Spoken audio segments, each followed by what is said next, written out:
আমি এখন আছি সেন্ট্রাল পার্কে। এই সেন্ট্রাল পার্কের রাস্তা দিয়ে আমি যাচ্ছি আমার কাজের স্থানে। যাওয়ার সময় অনেক কাঠবিড়ালি দেখা যায়। আমেরিকাতে অনেক কাঠবিড়ালি, তো সেন্ট্রাল পার্কে আরও বেশি অনেক। সেইটুকু আজকে আপনাদেরকে এই ভিডিওতে দেখাবো।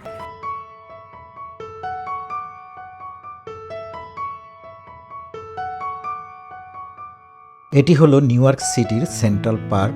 এখানে প্রচুর পরিমাণে কাঠবিড়ালি দেখা যায়। কাঠবিড়ালিরা খুবই আন্তরিক এবং খুবই নাইস লাগে। প্রচুর পরিমাণে পর্যটকরা এখানে ঘুরতে আসে, তারা কিন্তু কাঠবিড়ালি অনেক এনজয় করে।